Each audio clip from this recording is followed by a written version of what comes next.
So hi friends ಎಲ್ಲರಿಗೂ ಈ video ಮಾಡ್ತಿರೋದು ಏನಪ್ಪ ಅಂದರೆ ಯಾರ್ಯಾರು ಇಷ್ಟು ದಿವಸ ಏರ್ಪೋರ್ಟಿಗೆ ಪಿಕಪ್ಗೆ ಹೋಗ್ತಾ ಇದ್ವಿ. ಇವಾಗ ಏರ್ಪೋರ್ಟಲ್ಲಿ ಹೊಸದೊಂದು ರೂಲ್ಸ್ ಬಂದಿದೆ. ಇವಾಗ 8ನೇ ತಾರೀಕು, ಇವತ್ತು 3ನೇ ತಾರೀಕು, 8ನೇ ತಾರೀಕಿಂದ ಏರ್ಪೋರ್ಟಲ್ಲಿ ಹೊಸದೊಂದು ರೂಲ್ಸ್ ಜಾರಿ ಮಾಡಿದ್ದಾರೆ ನಮ್ಮ ಅಂತಾರಾಷ್ಟ್ರೀಯ ವಿಮಾನ ನಿಲ್ದಾಣ ಪ್ರಾಧಿಕಾರಿಗಳು, ಅಂದರೆ ಅಲ್ಲಿರೋಕ್ಕಂಥ ಅಸೋಸಿಯೇಷನ್ನು. ಸೊ ಇದು ಏನಕ್ಕಪ್ಪ, ಯಾವ ನಿಟ್ಟಿನಲ್ಲಿ ಜಾರಿ ಮಾಡಿದ್ದಾರೆ ಅಂತ ಅಂದರೆ, ಇವಾಗ ಒಂದು ಸ್ವಲ್ಪ ದಿವಸದ ಮುಂಚೆ ನಿಮಗೆ ಗೊತ್ತಿರ್ಬೋದು, ಏನಿದು ಸೈಡ್ ಪಿಕಪ್ ಅಂತ ಮಾಡ್ತಾರೆ. ಸೊ ಅಲ್ಲಿ ಕೆಲವು ಡ್ರೈವರ್ಗಳು ಚಾಕು ಚೂರಿ ಎಲ್ಲ ಹಿಡ್ಕೊಂಡು ಜಗಳ ಮಾಡಿ, ಸೋಷಿಯಲ್ ಮೀಡ್ಯಾದಲ್ಲೆಲ್ಲ ನೋಡಿರ್ತೀರ, ಮಾಧ್ಯಮಗಳಲ್ಲಿ ನೋಡಿರ್ತೀರ, ವಿಶ್ವಮಟ್ಟಕ್ಕೆ ನಮ್ಮ ಬೆಂಗಳೂರು ಇಂಟರ್ನ್ಯಾಷನಲ್ ಏರ್ಪೋರ್ಟು ಈ ಥರ ಒಂದು ಕಳಂಕ ತೊಗೊಂಬಂದು ಕೂತ್ಕೊಂಡಿದೆ. ಅದಕ್ಕೋಸ್ಕರ ಇದನ್ನೆಲ್ಲ ತಪ್ಪಿಸೋಕ್ಕೆ ಹೊಸ ನಿಯಮಗಳನ್ನು ತರ್ತಾ ಇದ್ದಾರೆ. ಈ ಅಗ್ರಿಗೇಟರ್ ಕಂಪನಿಗಳಲ್ಲಿ ಯಾರ್ಯಾರು ಅಟ್ಯಾಚ್ ಮಾಡ್ಕೊಂಡು ಗಾಡಿ ಓಡಿಸ್ತಾ ಇದ್ದಾರೆ, ಇದು ಅವ್ರಿಗೆ ಅನ್ವಯಿಸುತ್ತೆ. ಯಾವಾಗ ಅಂದರೆ, ಗಾಡಿ ಅಗ್ರಿಗೇಟರ್ ಕಂಪನಿಗಳ ಪಾರ್ಕಿಂಗಲ್ಲಿ ಇರಬೇಕು, ಆಚೆ ಇರೋಂಗಿಲ್ಲ. ಸೊ ಏನಾಗುತ್ತೆ ಅಂದರೆ, ಹೊಸದಾಗಿ ರೂಲ್ಸ್ ತಂದಿದ್ದಾರೆ 3 ರಿಂದ 12 ನಿಮಿಷ ಏನೋ. ಆವಾಗ ಕಮ್ಮಿ 150 ರೂಪಾಯಿ ಚಾರ್ಜ್ ಮಾಡ್ತಾರೆ. 3 ರಿಂದ 15 ನಿಮಿಷದ ತನಕ ಗಾಡಿ ಪಾರ್ಕಿಂಗಲ್ಲಿ ನಿಂತ್ಕೊಂಡು, ಆಚೆ ಎಲ್ಲರೂ ನಿಂತ್ಕೊಂಡಿತ್ತು ಅಂದಾಗ ಸೊ ಆ ಥರ ಕಟ್ಟಾಗುತ್ತಂತೆ. ಈ ಅಗ್ರಿಗೇಟರ್ ಕಂಪ್ನಿಗಳದ್ದು ಏನಿದೆ, ಅಲ್ಲಿ ಅಗ್ರಿಗೇಟರ್ ಕಂಪ್ನಿಗಳ ಪಾರ್ಕಿಂಗಲ್ಲಿ ನಾವು ಹೋಗ್ತೀವಿ ಅಂದರೆ ಅಲ್ಲಿ ಪಾರ್ಕಿಂಗ್ ಇರುತ್ತೆ, ಅವ್ರು ಪಾರ್ಕಿಂಗ್ ಫೀಸ್ ಅಂತ ಕಟ್ ಮಾಡ್ತಾರೆ. ಈ ಸೈಡ್ ಪಿಕಪ್ ಅಂತ ಯಾರು ಹೋಗ್ತಾರಲ್ಲ, ಮೇನ್ ಆಗಿ ಅವ್ರಿಗೆ ಅಂತಲೇ ಮಾಡಿರೋಂಥ ರೂಲ್ಸ್ ಇದು. ಸೊ ಇವಾಗ 2 ಥರ ಇದೆ. ಅಂದರೆ ಇವಾಗ 3 ರಿಂದ 18 ನಿಮಿಷ ಒಂದಿದೆ, 150 ರೂಪಾಯಿ ಚಾರ್ಜ್ ಮಾಡ್ತಾರೆ. 13 ನಿಮಿಷ, 13 ನಿಮಿಷದಿಂದ 18 ನಿಮಿಷ ತನಕ ಹೋದರೆ 300 ರೂಪಾಯಿ ಚಾರ್ಜ್ ಮಾಡ್ತಾರೆ. ಸೊ ಇದು ಯಾವ ಥರ ಅಂದರೆ, ಎಲ್ಲ ಗಾಡಿಗೂ ಒಂದೇ ಥರ ಇರೋಲ್ಲ. ವೈಟ್ ಬೋರ್ಡ್ಗೆ ಬೇರೆನೇ ಫೈನ್ ಇರುತ್ತೆ, ಯೆಲ್ಲೋ ಬೋರ್ಡ್ಗೆ ಬೇರೆ ಫೈನ್ ಇರುತ್ತೆ, ಎಲೆಕ್ಟ್ರಿಕ್ ವೆಹಿಕಲ್ಸ್ಗೆ ಬೇರೆ ಫೈನ್ ಇರುತ್ತೆ. ಸೊ ಈ ಥರ ನಡೀತಾ ಇದೆ. ಇದು ಮೇನಾಗಿ ಮಾಡ್ತಾ ಇರೋದು ಏನಪ್ಪ ಅಂದರೆ, ಈಗ ಟ್ರಾಫಿಕ್ ಏನು ಆಗ್ತಾ ಇದೆ ಬೆಂಗಳೂರು ಏರ್ಪೋರ್ಟಲ್ಲಿ, ಇವಾಗ ಗಾಡಿಗಳು ನಿಂತ್ಕೊಂಡಿರೋದ್ರಿಂದ ಆಗಿರ್ಬೋದು, ಅಥವಾ ಖಾಲಿ ಗಾಡಿಗಳು ಓಡಾಡ್ತಾ ಇರ್ತವೆ ಡ್ಯೂಟಿಗೋಸ್ಕರ.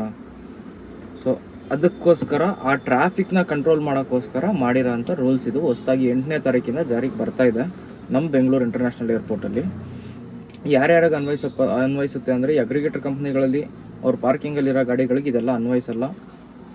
ಟ್ರಾವೆಲ್ಸ್ ಕಡೆಯಿಂದ ಏನು ಹೋಗಿರ್ತಾರೆ, ಅಥವಾ ಸೈಡ್ ಪಿಕಪ್, ಇವಾಗ ಪರ್ಸ್ನಲ್ ಬಾಡಿಗೆ ಏನು ಹೋಗಿರ್ತಾರೆ ಕಸ್ಟಮರ್ನ ಪಿಕ್ ಮಾಡೋಕ್ಕೆ ಅಂತ, ಅಲ್ಲಿ ಆ ಥರ.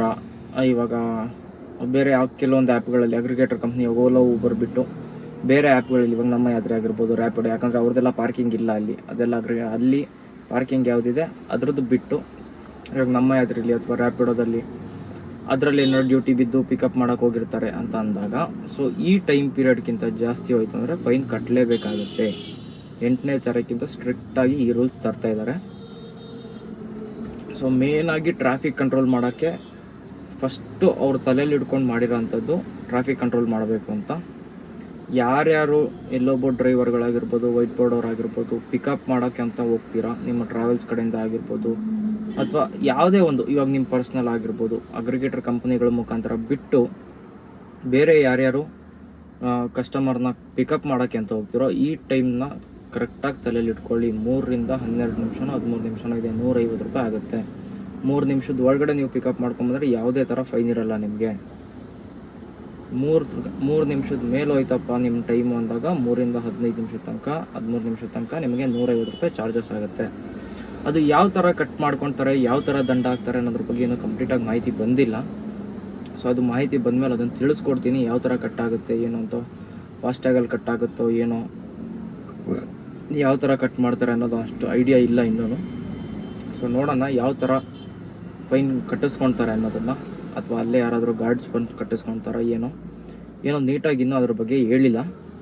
ಸೊ ಹಂಗಾಗಿ 8ನೇ ತಾರೀಕು ಅಥವಾ 6ನೇ ತಾರೀಕು ಅಥವಾ 7ನೇ ತಾರೀಕು ಏನಾದ್ರು ಗೊತ್ತಾರೆ ನಾನು ಮತ್ತೆ ನಿಮಗೆ ವೀಡಿಯೋದಲ್ಲಿ ಹೇಳ್ತೀನಿ ಯಾವ ಥರ ಕಟ್ ಮಾಡ್ಕೊಳ್ತಾರೆ, ಏನು ಯಾವ ಥರ ಇರುತ್ತೆ ಪ್ರೊಸೀಜರ್ ಅದರದ್ದು ಅಂತ.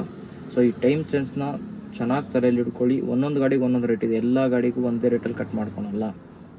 ನಿಗದಿತವಾಗಿ ಅಂತ ಕ್ಲಿಯರಾಗಿ ಮೆನ್ಷನ್ ಮಾಡಿದ್ದಾರೆ. ವೈಟ್ ಬೋರ್ಡ್ಗೆ, ಯೆಲ್ಲೋ ಬೋರ್ಡ್ಗೆ ಮತ್ತು ಎಲೆಕ್ಟ್ರಿಕ್ ವೆಹಿಕಲ್ಸ್ಗೆ ಆ ಗಾಡಿಗಳು ತಕ್ಕಂತೆ ನಿಗದಿತವಾಗಿ, ಮ್ಯಾಕ್ಸಿ ಕ್ಯಾಬ್ಗಳಾಗಿರ್ಬೋದು, ಯಾವುದು ಎಲ್ಲ ಥರ ಕ್ಯಾಬ್ಗಳು, ಯಾವುದು ಸೈಡ್ ಪಿಕಪ್ಗೆ ಹೋಗ್ತೀರಾ, ಪರ್ಸ್ನಲ್ ಪಿಕಪ್ಗೆ ಹೋಗ್ತೀರಾ, ಅಗ್ರಿಗೇಟರ್ ಕಂಪ್ನಿಗಳನ್ನ ಬಿಟ್ಟು ಬೇರೆ ಯೂಸ್ ಮಾಡ್ಕೊಂಡು ಏನು ಹೋಗ್ತಾಯಿದ್ದೀರಾ, ಅವ್ರಿಗೆಲ್ಲ ಇದು ಅನ್ವಯಿಸುತ್ತೆ.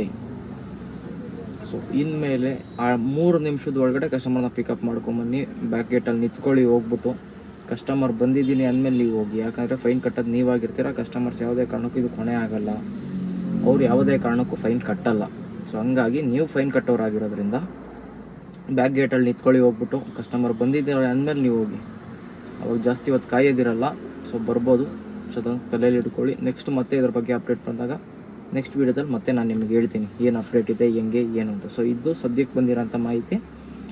8ನೇ ತಾರೀಕಿಂದ ಜಾರಿಗೆ ಬರ್ತಾಯಿದೆ ಈ ರೂಲ್ಸು. 8ನೇ ತಾರೀಕಿಂದ, ಇದೇ ತಿಂಗಳು 8ನೇ ತಾರೀಕಿಂದನೇ ಜಾರಿಗೆ ಬರ್ತಾಯಿದೆ ರೂಲ್ಸು. ನೆನ್ಪಿಡ್ಕೊಂಡು ಡ್ಯೂಟಿ ಮಾಡ್ಕೊಳ್ಳಿ ಏರ್ಪೋರ್ಟಲ್ಲಿ.